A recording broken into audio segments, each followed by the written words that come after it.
alguien pensaría que estas cosas pues no resultan contraproducentes, porque lo lógico sería hacer una labor informativa antes de que se produzca el acontecimiento hace ya tanto, ¿verdad? Y no le faltaría razón. En el caso de las personas mayores, que son los menos, pero a los cuales también le agradezco que hayan venido, porque en realidad esto fue planificado como, es decir, la denominación es de conversatorio. Entonces estamos con la cuestión de charla para un sector, la mayoría de quienes están aquí, y conversatorio pensando más en gente en personas que tienen una mayor información, porque es gente mayor, porque quienes vienen les interesa el tópico que se trata, tienen algún interés, otros son hasta diletantes de la historia, en este caso la historia regional, y en algún caso hasta algún historiador que se acercará con conocimiento de causa y que quiere opinar, porque justamente en la discusión, en la polémica, en la confrontación de ideas, pues es que se produce el conocimiento. El conocimiento no es un compartimento estanco que pertenezca a una persona, quien solito y allí a la luz de una vela o de una bujía o de la electricidad, pues consume sus horas, ¿verdad? Agotando infolios, papeles, investigando, rebuscando en archivos en cuestión para producir un saber que no se justifica si no tiene una contraparte en la exposición de ese saber, es decir, que vaya a enriquecer el acervo del colectivo, pues, del colectivo que sea, ya sea en términos inmediatos, el de la gente que lo rodea o el de la sociedad en que vive, o en caso de investigadores mayores, ¿verdad? Pues digamos que la humanidad. Esa es la única justificación que tiene el conocimiento. Ahora bien, con respecto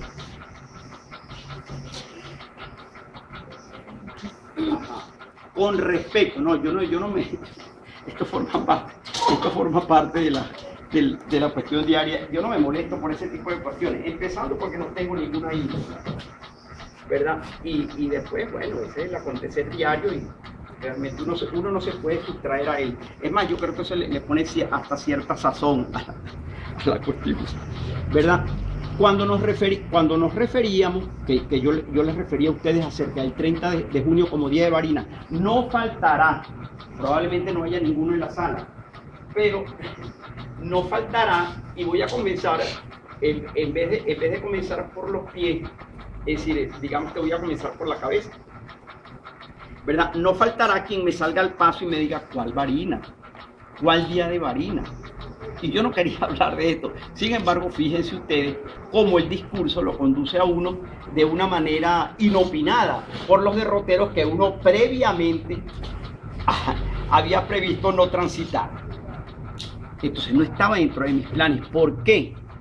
Porque a mi parecer hay una polémica un tanto fuera, una polémica un tanto no vacía, pero sí hasta el momento superflua, en el sentido de que no ha producido conocimiento, sino que se ha quedado en la diatriba doméstica, no ha pasado de aquí de Barinas, y es el hecho de que algo que no pareciera tener mayor complicación se ha convertido en un nudo gordiano, en un nudo que aparentemente no han podido desatar ni quienes se han dedicado al estudio, ni quienes se han incorporado a la diatriba, probablemente sin tener el conocimiento de causa o sin tener la suficiente información para arrojar luz, claridad sobre el problema. El problema consiste en esto. Y en un principio se planteó entre dos personas, hasta donde mi escasa información me puede permitir decirles esto, se origina entre dos personas. Una de ellas es Virgilio Tosta, el doctor, abogado, profesor, docente, ¿verdad? Barinés, para más señas, barinés de Arismendi, del estado Barinas, del municipio de Arismendi, gobernador del estado, no electo por vía de comicio, sino el primer gobernador barinés a la caída de la dictadura del general Marcos Evangelista Pérez Jiménez en el año 1958, el 23 de enero de 1958. Al producirse la caída de la dictadura, el primer gobernador que nombró la Junta de Gobierno, que al efecto asumió la conducción de la administración del país, fue el doctor Virgilio Tosta. Lógicamente, quienes nombraron al doctor Virgilio Tosta lo hicieron, a mi juicio, con toda la ponderación y en vista de los méritos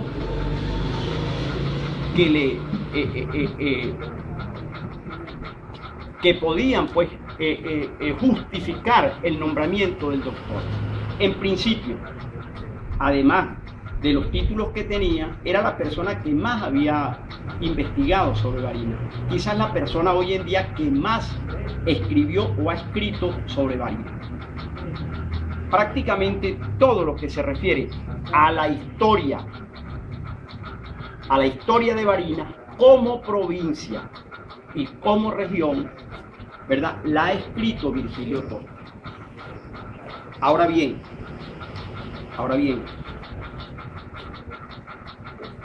una persona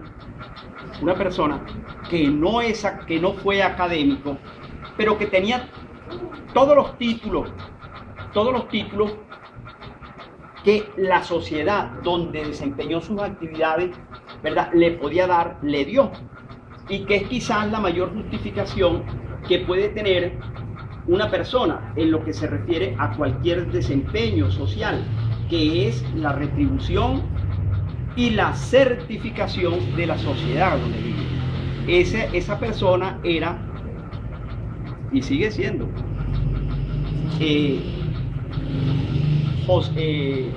Ruiz Guevara, José Esteban Ruiz Guevara.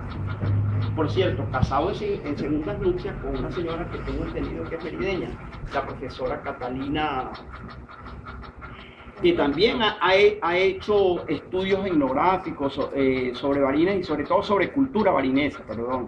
Es el caso, tiene un estudio excelente sobre la catedral, de Nuestra Señora del Pilar, la catedral de Barinas, y algunas otras investigaciones sobre cultura barinesa. Entonces, Ruiz Guevara es la otra persona que, a mi juicio, inició esa diatriba, esa polémica con el doctor Virgilio Tosta.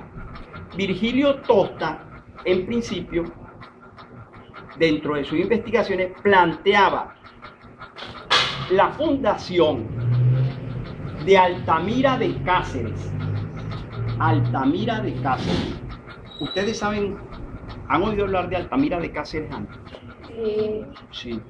¿Dónde queda Altamira de Cáceres? En Caldera.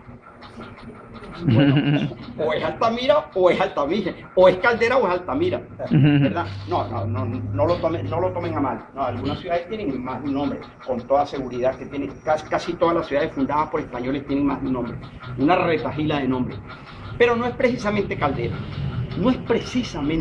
está cerca de Caldera. Cuando uno va vía Mérida, ¿verdad?, después que uno pasa de Barinita y está allí el restaurante Bellos Paisajes y sigue y va, bueno, más allá, Barragán, pasa Barragán, hay un desvío antes de llegar a La Soledad. Los que lo conocen con propiedad hasta me pueden corregir, porque Digo yo antes de llegar a la Soledad, lo más la Soledad queda 15 kilómetros más allá, y yo digo antes de llegar, bueno, antes de llegar a la Soledad es con toda seguridad. Se desvían ustedes a la derecha, ¿verdad? Y entonces comienzan a bajar una carretera así. Ajá, mire, el ramal se llama eso. El ramal es una derivación de una carretera principal, ¿verdad? Entonces, estamos en la carretera que va vía Mérida. Esa carretera tiene una derivación, un ramal, como bien dice el profesor allá. Ustedes se desvían y comienzan una carretera que baja y que es sinuosa, que tiene muchas curvas, ¿verdad? Bueno, esa carretera los conduce primero a Altamira de Cáceres, un pequeño valle en una eminencia, ¿verdad? Van ustedes ahí, bajan y comienzan a subir otra vez, y allá, cuando de repente entran en una pequeña recta, una semicurva, y allá ven en la eminencia, más arriba que la calzada donde van, está el pueblo, está la ciudad, está Altamira de Cáceres. El pueblo actualmente, pues, quiere decir que tiene, se pintó, tiene alguna refacción, es decir, que hace ver como lo que uno entiende por un diseño colonial. Tiene ese pueblo, esa ciudad, donde se fundó la primera población en la provincia de Barinas. No era provincia de Barinas en esa época. Cuando se funda en 1577, no es exactamente provincia de Barinas, si es la provincia del Espíritu Santo de la Grita. Y poco tiempo después, inmediatamente después, no va a depender de la Grita, sino que va a depender de una provincia, ¿verdad?, que era Maracaibo, que fue Maracaibo. Solo posteriormente se va a constituir en la provincia de Barinas, pero eso solo 200 años después. En ese momento no, en ese momento es un pequeño valle, en un lugar entre cerros, ¿verdad?, a donde llega un señor que se llama Juan Andrés Varela. Y allí Juan Andrés Varela, en ese pequeño valle, él hace la fundación de la primera ciudad.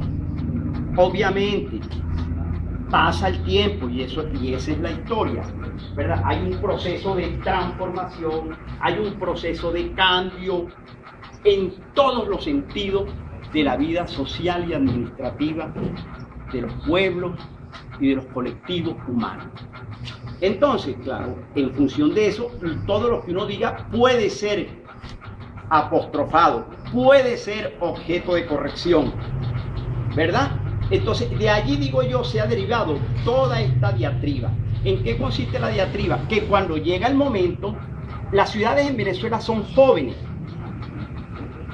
Son jóvenes. Les digo esto en comparación con las ciudades las primeras ciudades que conoce la humanidad. Las primeras ciudades que conoce la humanidad están por allá en el Medio Oriente. Justamente se fundaron, se crearon